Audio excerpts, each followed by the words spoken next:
Hello everybody and welcome back to another Stardew Valley video. Now there are a lot of new players coming into Stardew Valley because of the multiplayer update that was released on August 1st for PC. The multiplayer update is not out for consoles yet, just a heads up about that if you didn't already know.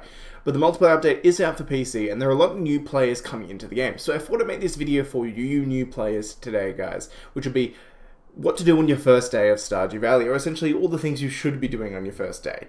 Now the first thing you probably want to do is check this little box and it'll give you some parsnips and go and plant those parsnips. The second thing, check the TV. Always check the TV. It gives you useful information like the weather that's going to be happening tomorrow. It's going to be beautiful and sunny. It tells you a bit of information about what your fortune and luck is going to be.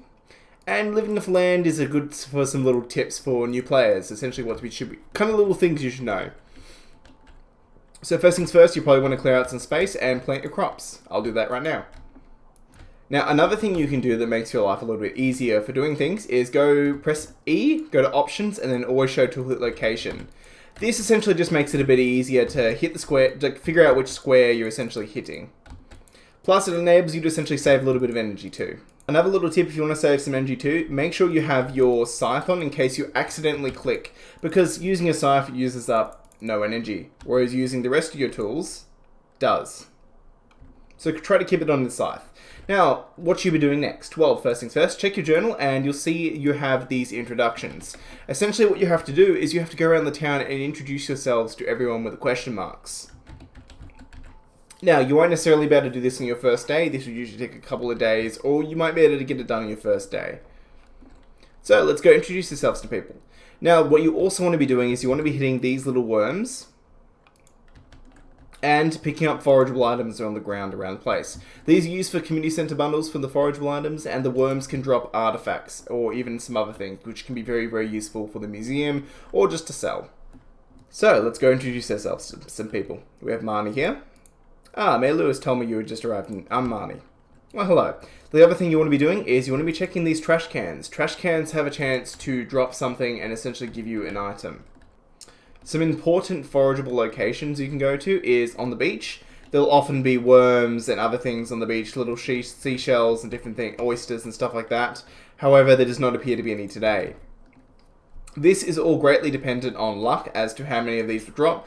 And when I checked the TV earlier on, it said I had terrible luck, so probably not going to get much. So make sure you're checking your trash cans when you're going around town. Next thing we're going to do is we're going to head into the forest area and we're going to head down to the bottom right hand corner of the map to see if there are any leeks or forageable items. As you can see, we have a bunch of spring onions. Now these are good because they're a good source of energy early on during the game. You want to loot as many of these as you can. Keep in mind, doing all these forageables levels up your foraging skill as well. This is a very useful skill and you want to get it leveled up, well, not relatively quickly, but you want to get it leveled up eventually. It can have some good benefits during the late game. The next thing you want to do is you want to cut down some trees in order to get some wood to make a chest. Let's do that now. So now that you have 50 wood, you can actually craft your first chest. I'm going to craft it and I'm just going to place it on down right here. And there we go. Now we can store our items in there. Anyways guys, that's actually it for this video. That is all the things you can do on the first day of your Stardew Valley experience. Now, if I did miss anything, let me know down in the comments section below, and also tell me who your favourite spouse is to marry in Stardew Valley, because I'm very curious and I just want to know. So yeah, anyways guys, have a good one. I'll see you guys later for another video another time. Bye guys.